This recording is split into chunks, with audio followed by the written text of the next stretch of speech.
आज आपको एक किस्सा सुनाते हैं। शायद कम ही लोग इस किस्से को जानते होंगे। क्यों रात के घुप अंधेरे में जिनपिंग के शागिर्द तिब्बत के पठारों पर पहुंचे? क्यों 4,500 फीट की ऊंचाई पर रात के घुप अंधेरे में चीनियों ने बारूद बरसाया? और उससे भी बड़ा सवाल ये कि क्या चीनी इसी तरह का मंसूबा एलएसी को लेकर भी पाले हुए हैं? क्या ऐसी ही साजिश वो यहां भी कर सकते हैं? क्योंकि जिनपिंग के शागिर्दों को सरप्राइज अटैक करने की आदत है। ये उनकी साजिशें हैं और उसी को परत दर परत खोलती ये एक्सक्लूसिव रिपोर्ट देखिए।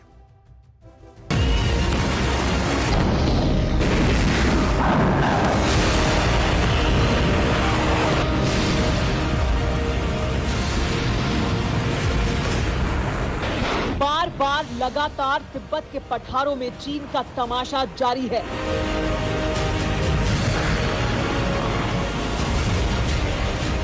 कभी तोपों से बारूद बरसाना,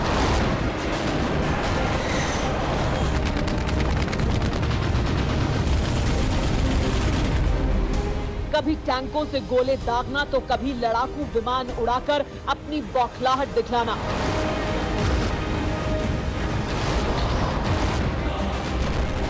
गलवान के गद्दार चीनियों को जब से सबक मिला है, जिनपिंग के जनरलों को सांप सूंघ गया है। पिछले 2 महीने में शायद ही कोई दिन गुजरा हो जब ड्रैगन की बौखलाहट बारूद की शक्ल में दुनिया के सामने नहीं आई हो।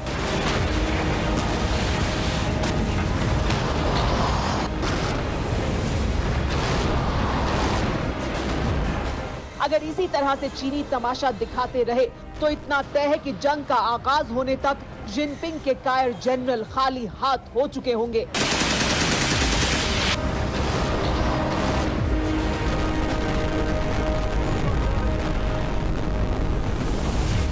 सरहद से चंद किलोमीटर के फासले पर चीन लगातार जंग का ट्रेलर दिखा रहा है।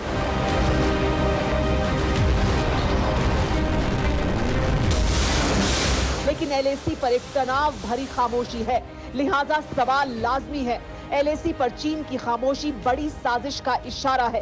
क्या चीन सरप्राइज अटैक की तैयारी कर रहा है? क्या रात के अंधेरे में चीन हमले की हिमाकत करेगा? ये सवाल इसलिए क्योंकि चीनी हर बार चूहों की तरह घुसपैठ की साजिश को अंजाम देते रहे हैं। इसके अलावा पिछले कुछ हफ्तों से माओ के वारिस एलएसी के करीब रात में मिलिट्री ड्रिल कर रहे हैं।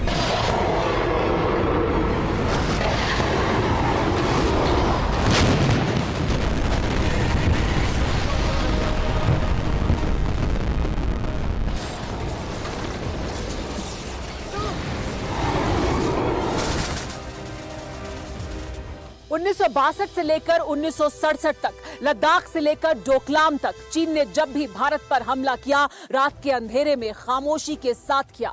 इस बीच अभी एलएसी पर और लद्दाख में जो तनाव भरी खामोशी है, उसमें चीन की तरफ से किसी सरप्राइज अटैक से इनकार नहीं किया जा सकता। जानकारी ये भी मिल रही है कि चीन भारत पर अटैक करने के लिए फड़फड़ा रहा है, युद्ध के लिए फड़फड़ा रहा है और सोवियत स्टाइल में भारत के साथ युद्ध कर सकता है।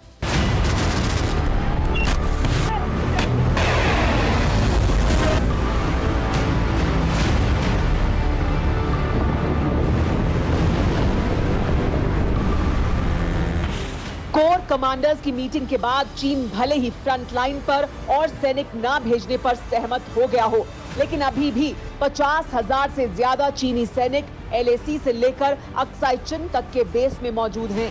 इतना ही नहीं, डेप्सोंग, पेंगोंग में चीन ने टैंक, तोप से लेकर एयर डिफेंस सिस्टम तक तैनात किए हैं।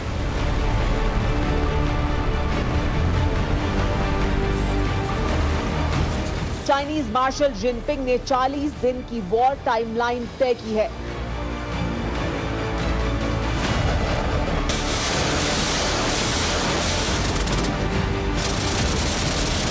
चीनी फौज 40 डे वॉर की रिहर्सल शुरू कर चुकी है। एलएसी के करीब तिब्बत में चीन के मिसाइल धमाकों से बारूदी जलजला आता रहता है।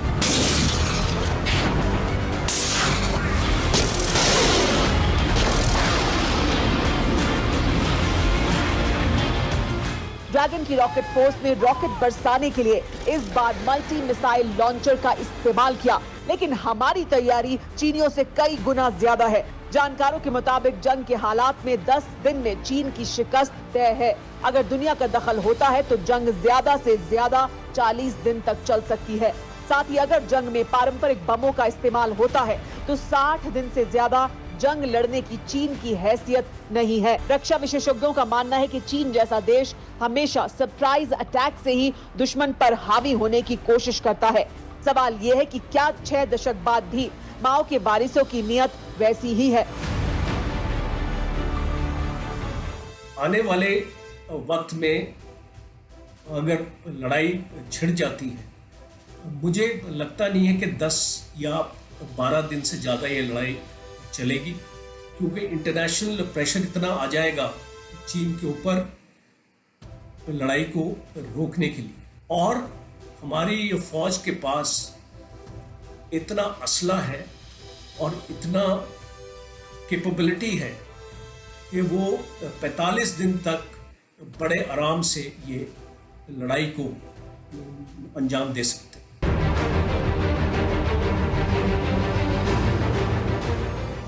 सरप्राइज अटैक चीन की बहुत पुरानी स्ट्रैटेजी है। ईस्टर्न सेक्टर में 1962 की लड़ाई में भी चीन ने फ्लेम थ्रोअर गन यानी आग के गोले बरसाने वाले हथियार के इस्तेमाल से हावी होने की कोशिश की थी। ये उस वक्त की एडवांस तकनीक थी। आज भी चीन को साइबर, केमिकल, न्यूक्लियर और बायोलॉजिकल अटैक के मामले में कम नहीं आंका जा सकता।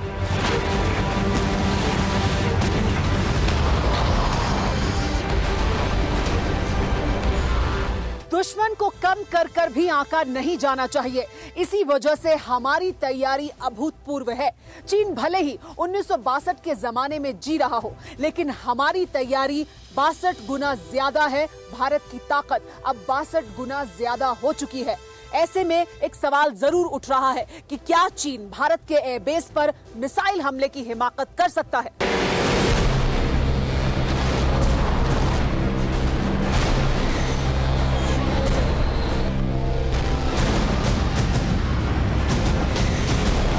चीन धोखेबाज और मक्कार मुल्क है। चीनियों का ये फरेब सरहद पर भी साफ देखा जाता रहा है।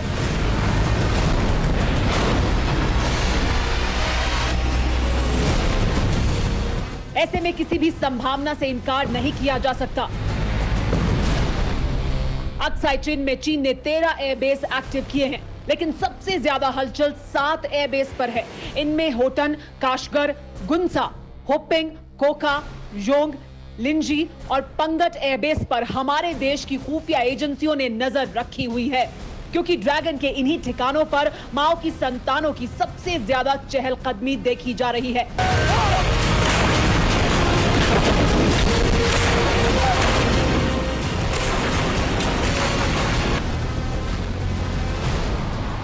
LAC से सटे इन एयरबेस में चीन ने अपने बॉम्बर्स तैनात किए हैं, जिनमें कई फाइटर जेट पेलोड हथियार के साथ तैनात हैं। इसके साथ ही चीन ने मिसाइलों की भी तैनाती की हुई है।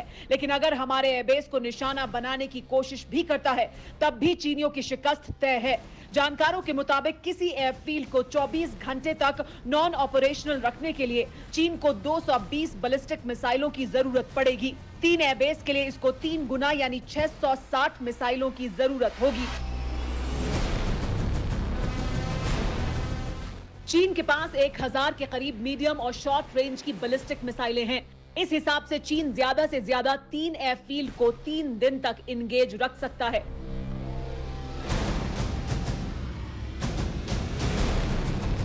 जबकि लद्दाख से अरुणाचल तक हमारे कई एयरबेस से राफेल और सुखोई जैसे फाइटर प्लेन अक्साई चीन ही नहीं बल्कि तिब्बत और शिनजियांग तक के चीनी ठिकानों को तबाह कर सकते हैं। राफेल को चीनियों पर बारूद बरसाने में पल भर का वक्त लगेगा। LAC के सबसे करीब चीन के होटन और नागरी एयरबेस हैं। हमले की सूरत में इन्हीं एयरबेस से चीनियों को एयर डिफेंस मिल सकता है। लद्दाख से होटन का एरियल डिस्टेंस करीब 384 और नागरी की दूरी महज 324 किलोमीटर है। राफेल करीब 2000 किलोमीटर की रफ्तार से परवाज भरता है। ऐसे में चीन के होटन और नागरी एयरबेस तक पहुंचने में चंद मिनट का वक्त लगेगा।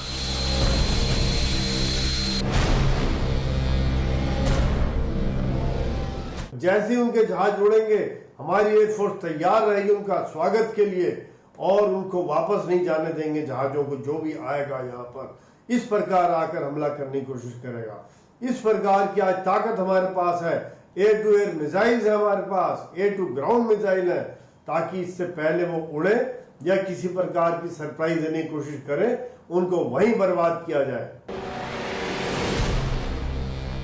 चीनियों को इस बात का बखूबी एहसास है, जिनपिंग को पता है कि उनके शागिर्दों की जरा सी गुस्ताखी बीजिंग पर बारूद बरसने का सबब बन सकती है।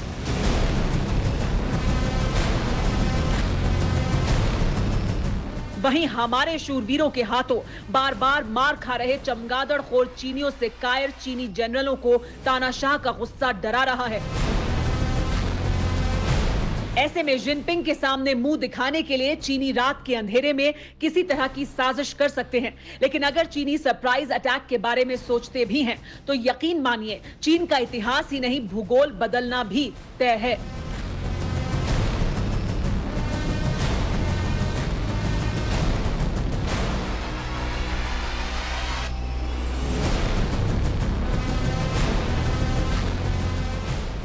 न्यूज़ टॉप 9 रोज सुबह 7 बजे और शाम 7 बजे सिर्फ TV9 भारतवर्ष पर।